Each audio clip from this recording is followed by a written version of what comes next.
Assalamualaikum warahmatullahi wabarakatuh. Waalaikumsalam warahmatullahi wabarakatuh. Mbak Mafiro, saya beserta Ibu Siti Ruhayati ingin menguji jenengan 3 aspek, yaitu pedagogik, profesional, dan baca tulis Al-Quran. Iya. Bu Siti Ruhayati akan menguji aspek pedagogik, saya profesional sama baca tulis Al-Quran. Iya, Bapak. Tolong siapkan kertas, pulpen, HP disamping jenengan. Kemudian Al-Quran sudah siap? Siap, sudah. Oke, baik. Terima kasih. Selanjutnya, untuk materi pertama, saya persilakan Ibu Siti Ruhayati. Terima kasih waktunya yang telah diberikan. Mbak Mafiro, dalam mengajar tentunya selalu menyiapkan RPP terlebih dahulu ya? Iya, Bu. Oke, bagus. Terus dalam RPP itu kan selalu berprinsip pada efisien, efektif, dan berorientasi pada siswa tentunya ya. Maksudnya gimana? Coba jelaskan. Maksudnya adalah RPP tersebut harus bisa diterapkan di pembelajaran itu sesuai dengan karakteristik siswanya. Jadi supaya siswa itu bisa menerima materi pembelajaran tersebut dengan baik. Ya, saya biasanya itu ada mencari karakteristik siswa itu, kemampuan siswa itu kan berbeda-beda. Ada yang anaknya itu cukup pandai, ada anak yang biasa saja, terus ada yang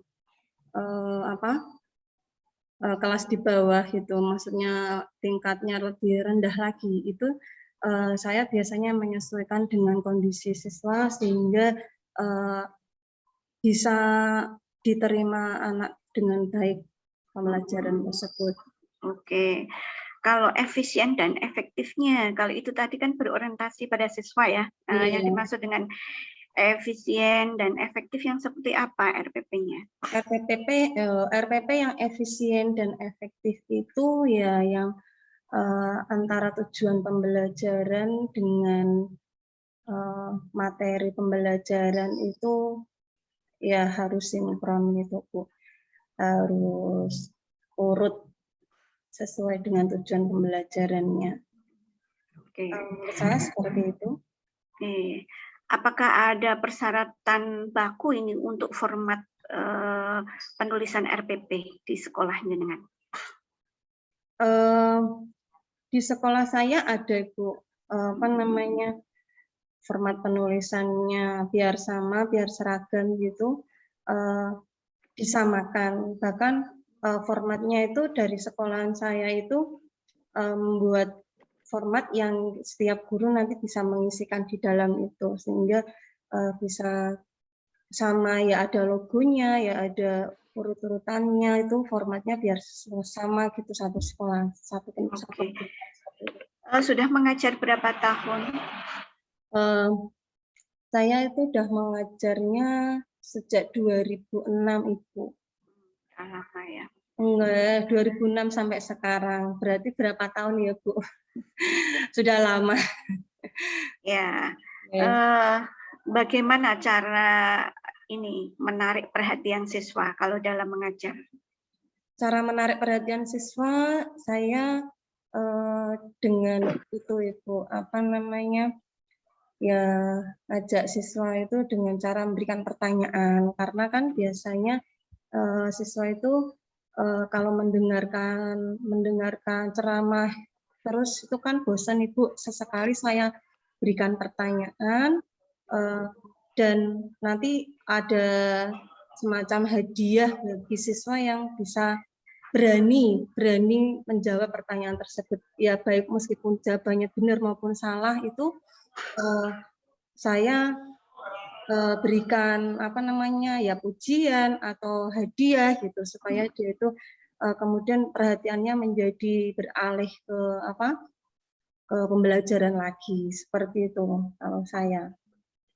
Terus media-media yang sudah kembangkan seperti apa? Media yang sudah saya kembangkan itu menggunakan PPT biasanya, Bu. Menggunakan PowerPoint, ya ada video pembelajaran juga. Seperti itu biasanya yang saya pakai. Oke. Terus dalam metode pembelajaran itu ya ada wawancara, diskusi ya, kemudian juga tanya jawab ya. Iya. Terus metode yang lain apa?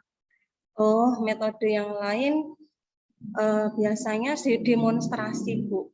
Kan habis anak itu berdiskusi, kemudian dia mempresentasikan di depan kelas. Itu menurut saya metode demonstrasi. Jadi dia sudah mencari pokok bahasan, kemudian berani menampilkan di depan. Kan itu apa namanya, berdiskusi tentang ciri-ciri, mengidentifikasi ciri-ciri orang yang beriman kepada kitab-kitab Allah. Setelah itu kan dia nanti mewakili kelompoknya, beberapa siswa itu untuk presentasi di depan seperti itu. Demonstrasi itu praktek ya, mempraktekkan itu demonstrasi ya. Oke, terus di RPP Jenengan itu kan tertulis ada metodenya bermain peran. Seperti apa contohnya? Ini kan metode apa? Materinya tentang khutbah. Enggak, saya yang tak itu yang untuk kompre itu yang materi tentang iman kepada kitab-kitab. Oh iya, oh yang sini yang RPP yang saya. Oke. Ya, kalau bermain peran yang seperti apa yang diterapkan? Kalau bermain peran itu saya kalau di iman kepada kitab-kitab Allah nggak bermain peran sepertinya, Bu. Saya tuh yang di khutbah ya yang bermain peran ya, Bu. Kalau bermain peran itu anak itu berani menampilkan khutbahnya itu di depan kelas dengan kreativitas yang menarik gitu, sehingga teman-temannya itu menjadi apa namanya perhatian sama anak yang sedang memainkan perannya sebagai mubalik atau dai gitu kan, nggak cuma sekedar berani tapi dia juga ada kreativitasnya memainkan perannya benar-benar sebagai mubalik yang ya seperti layaknya dai-dai yang kondang seperti itu. Jadi dia selain berani, dia tuh juga memainkan perannya benar-benar menghayati sebagai seorang mubalik atau dai atau seorang khotib seperti itu. Oke, jadi yang dipakai yang iman kepada Allah ya. Iman kepada kitab. Iman kepada kitab Allah ya. Oke. Kemudian apa ini inovasi yang sudah dilakukan biar pembelajarannya itu menarik gitu?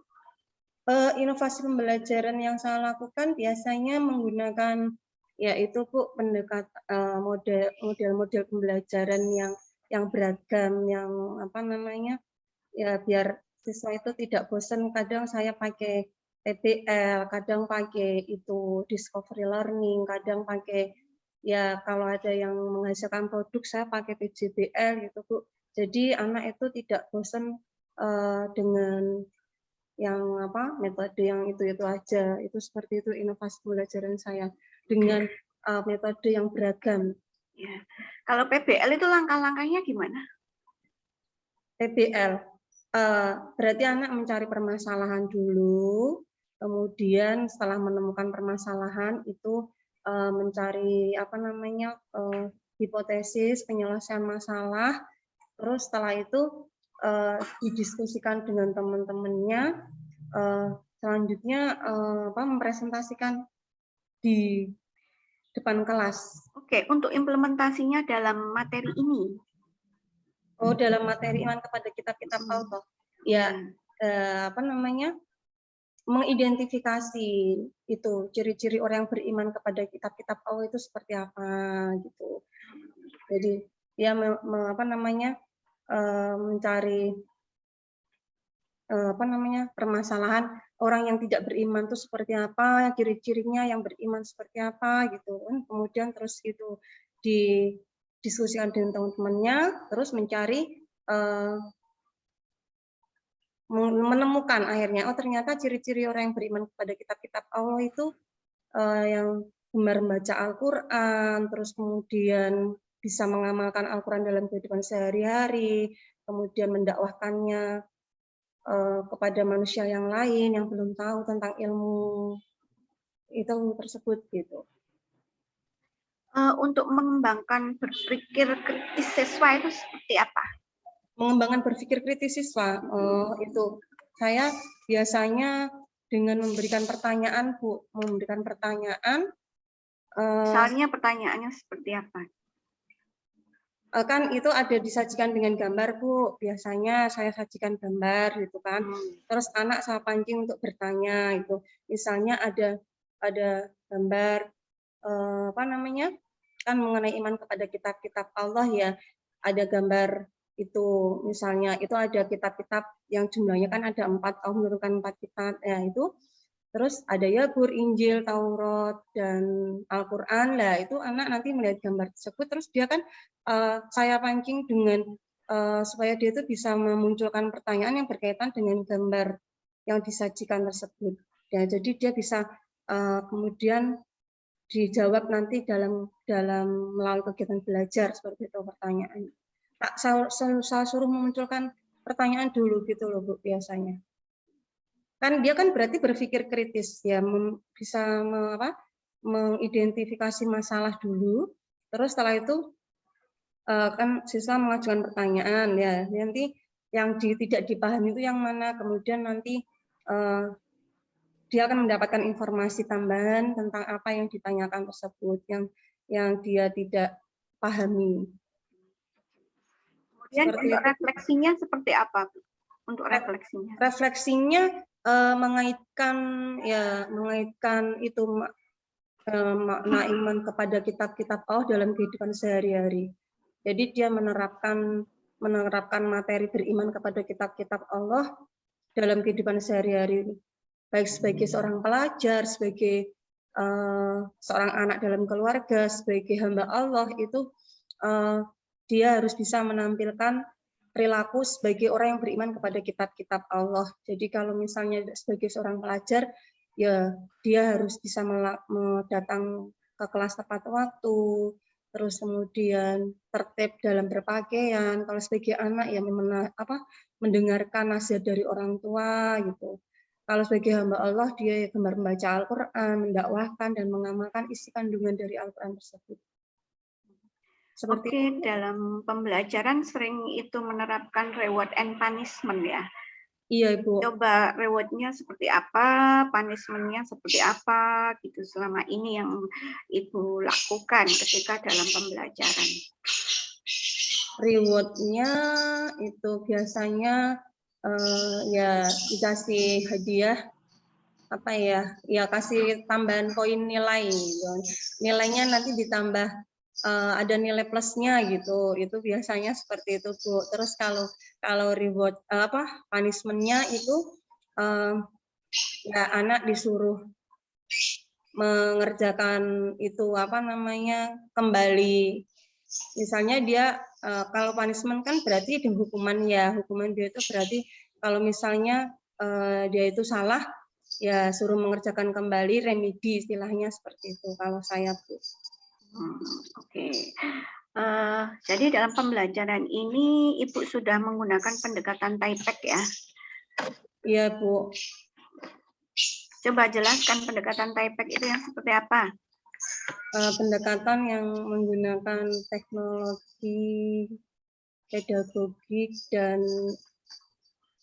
konteks knowledge ya, Bu. Pengetahuan tentang teknologi, pedagogik, dan konten knowledge. Jadi menggunakan IT ya, Bu. Jadi mengamati gambar, video pembelajaran, itu menurut saya sudah menggunakan TIPEC, Bu.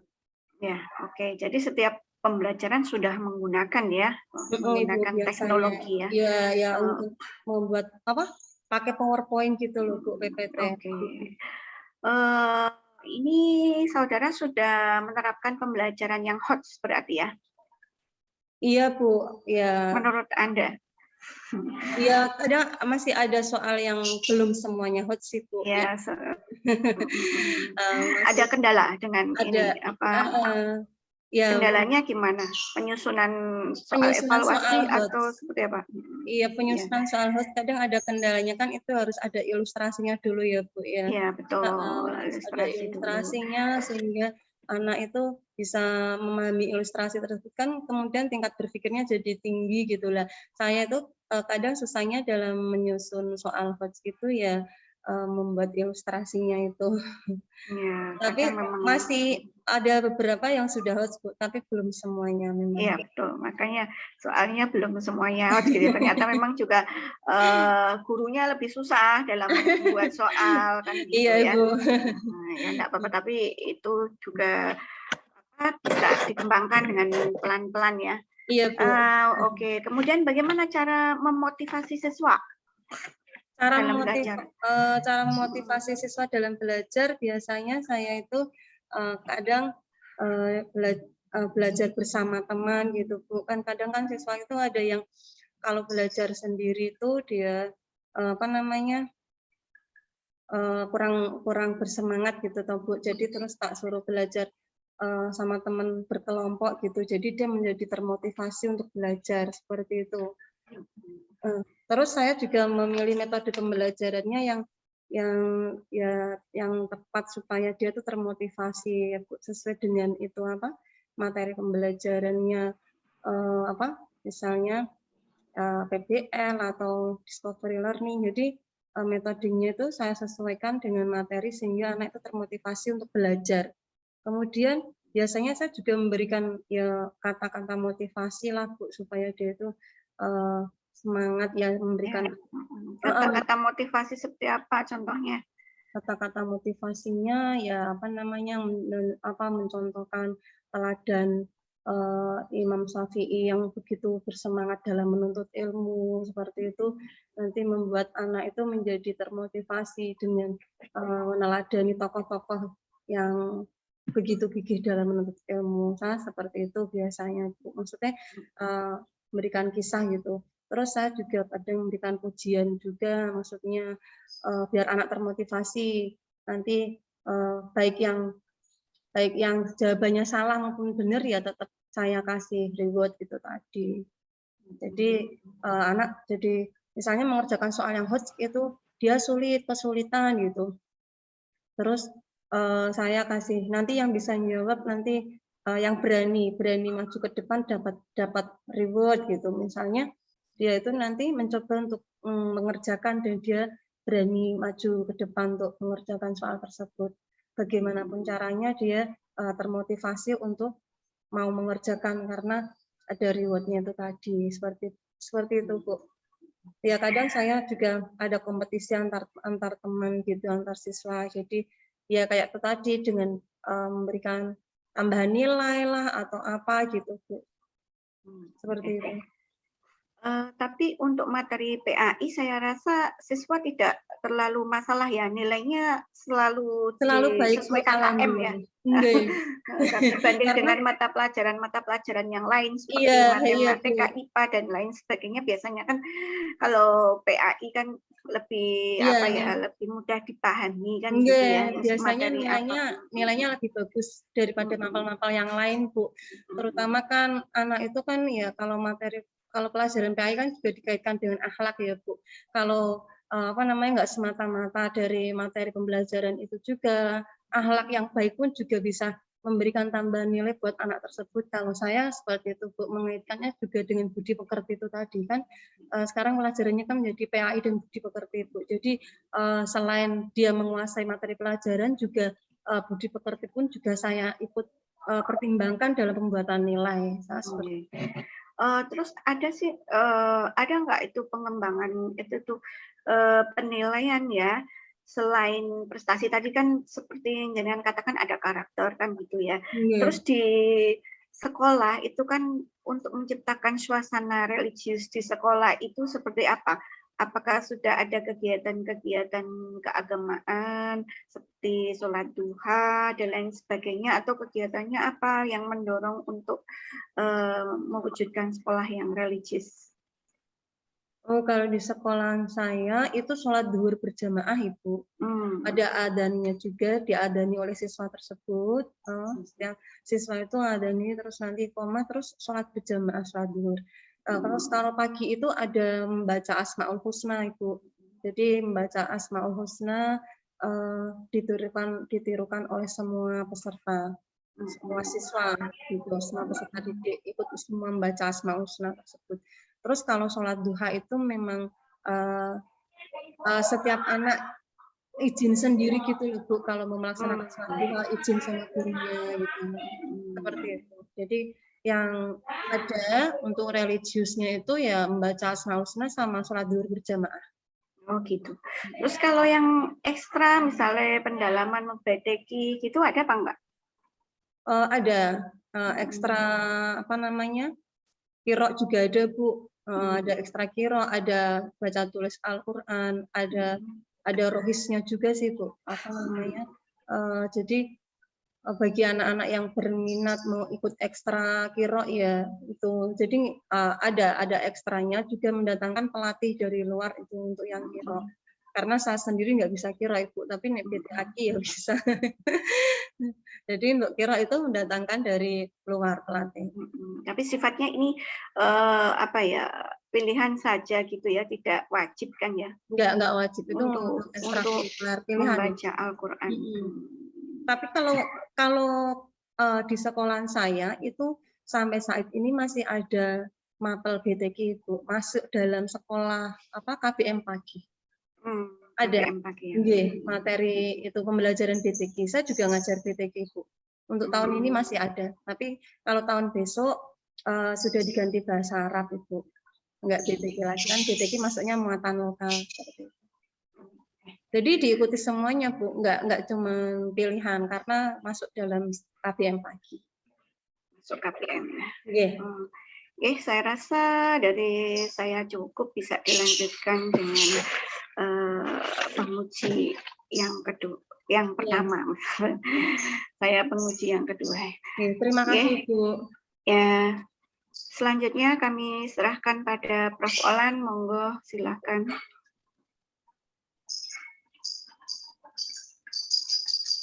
Suaranya masih mute. Bu Siti Rohayati. Tidak ada penguji 1 dan 2, yang penting kita sama-sama penguji dua-duanya kan. Iya, Pak.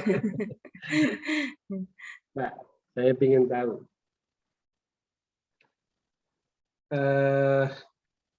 Jenengan kan ngajar iman kepada kitab-kitab suci ya.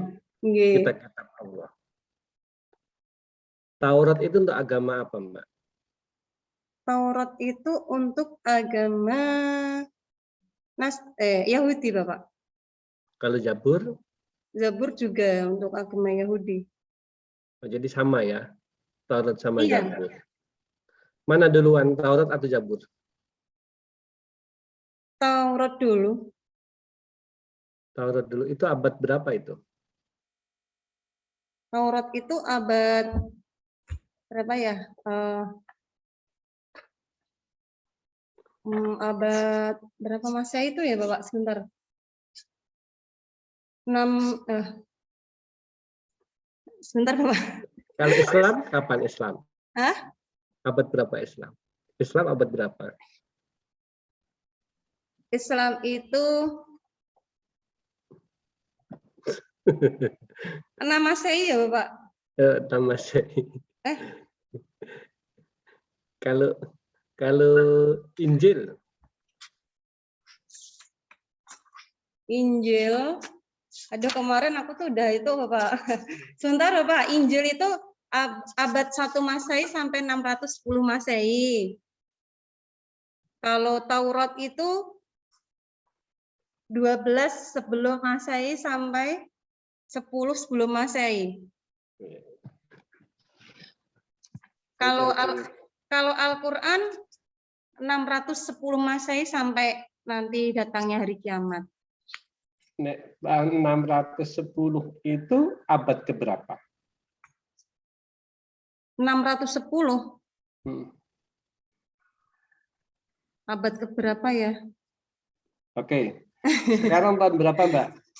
Sekarang tahun 2022. Itu abad keberapa? Aduh, saya hitung-hitungan abad kok nggak tahu sih. Nah, 2022 Masehi kan, Bapak? Iya, 2022 itu abad keberapa?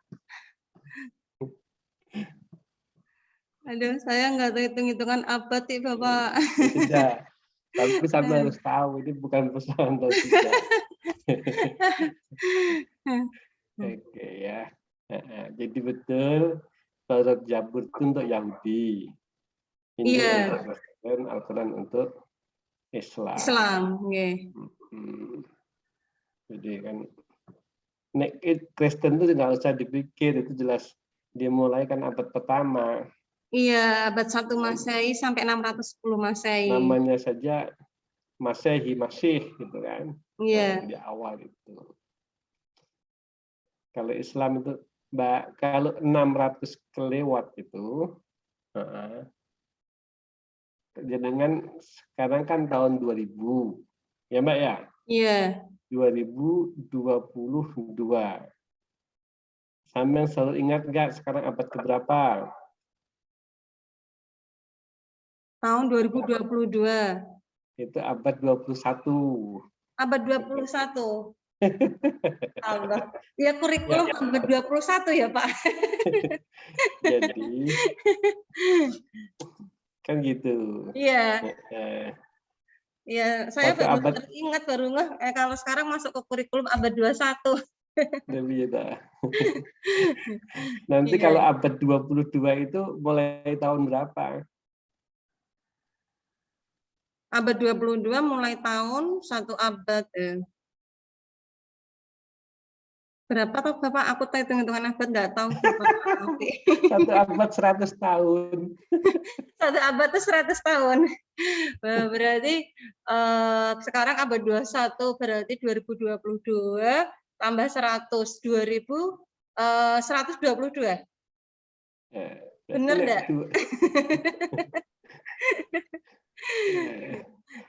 2101 gitu kan. Itu abad keberapa? 2101. Atau 2100 abad keberapa? 2100. Abad ke 21.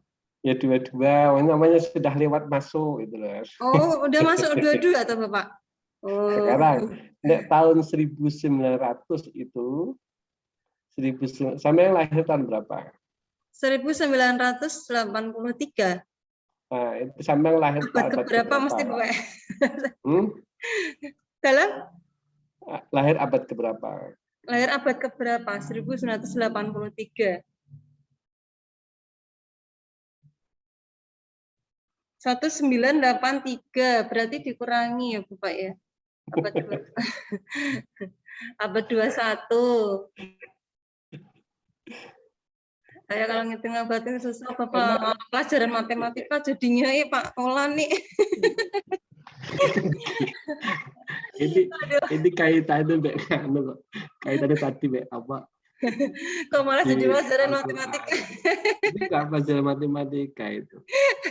Sudah. PR sampai kudu ngerti nanti itu ya.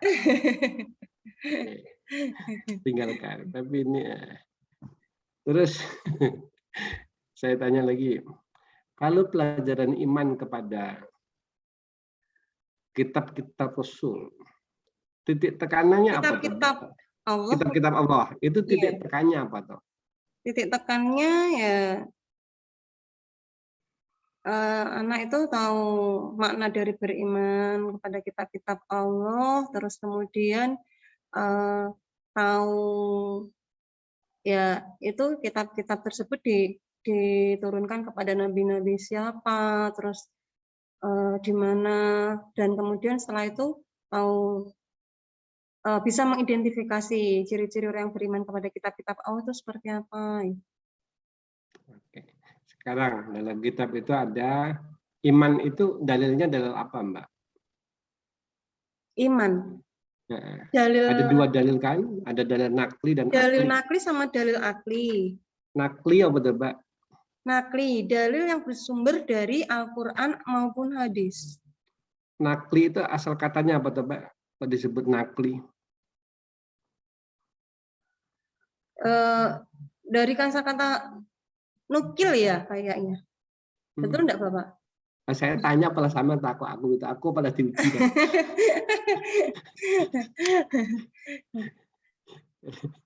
Dalil yang bersumber dari Al-Quran dan hadis kalau saya setahunya gitu ya, Bapak. Iya, Dalil betul nakli. Kalau dalil akli, dalil yang bersumber dari akal manusia. Nah, kok nakli kok disebut nakli? Nakli itu artinya apa? Nakli itu artinya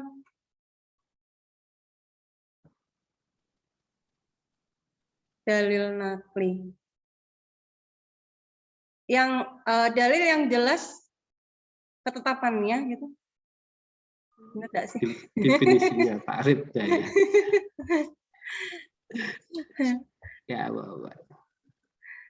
Nah, Zabur apa maksudnya, Mbak? Artinya apa Zabur, Mbak? Zabur. Zabur itu kitab suci yang diturunkan kepada Nabi Daud. Terus apa terus jenis Zabur artinya? Zabaro. Apa ya? Pokoknya berisi zikir, nasihat, hikmah seperti itu, Pak. Hikmah dan pokoknya ini, Mbak. ya. Saya apa nggak tahu itu juga nggak masalah. Yang saya tekankan ketika sampai yang memperoleh satu kata itu harus tahu maknanya. Ketika tahu maknanya, maka jenengan bisa menjabarkan secara lebih luas, gitu kan? Dan pemahamannya akan lebih utuh, gitu kan? Iya. Itu yang pertama. Yang pertama, jadi kalau kejadian masa lalu itu pasti ada sesuatu, ada tempat, ada waktu. Iya. Nah, itu berkait. Nanti analisisnya pada level pembelajaran yang bersifat HOTS itu akan nyambung. Hari ini kan hebohnya kan soal yang bersifat HOTS, ya kan? Iya. Bagi saya bukan soal. Proses pembelajaran yang HOTS itu lebih penting daripada soal yang HOTS. Oh gitu. Okay. Ya kan? Kita ini kan sedang meng-up skill berpikir kritik dan analitik peserta didik. Yeah. Maka itu bukan pada soal, itu pada proses pembelajaran. Kalau proses pembelajarannya HOTS, maka soalnya itu mudah untuk ke HOTS itu. Iya. Nah, ke depan sambang itu adanya KI, adanya KD, adanya level LOTS dan HOTS itu jadikan pedoman dalam proses pembelajaran. Iya. Bukan hanya pada aspek, pada sisi soal saja.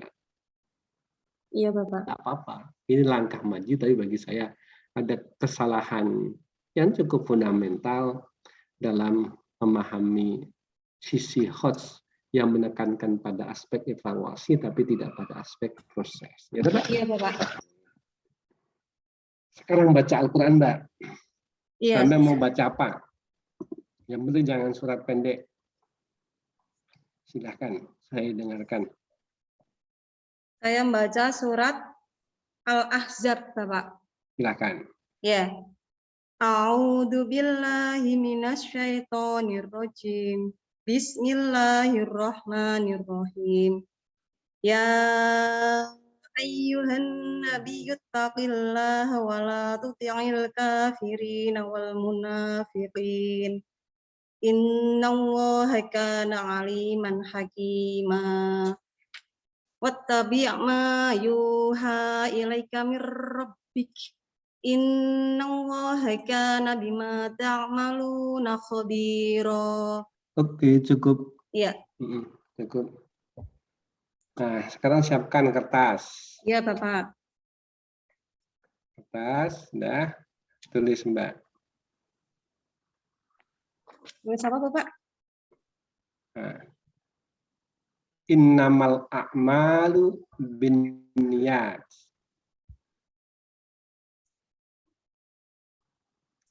Innamal a'malu binniyat.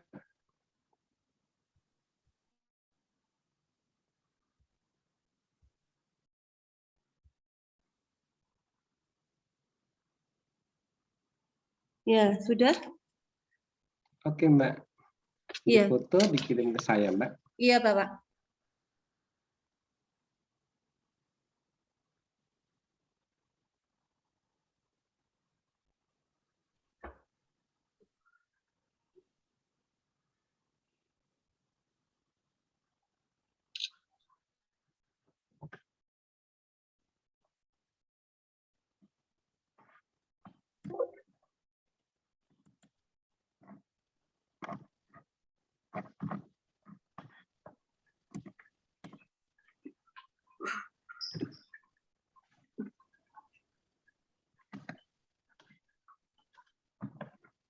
Sudah, Bapak. Oke. Bisa keluar Zoom dulu ya. Bu Iya, Maghfirah. sudah Ibu. Ya, Ya, cukup. Ya, Sudah. saya stop dulu ya Ibu. Terima Ya. kasih Bu. Assalamualaikum Bapak. Assalamualaikum Ibu. Waalaikumsalam. Waalaikumsalam.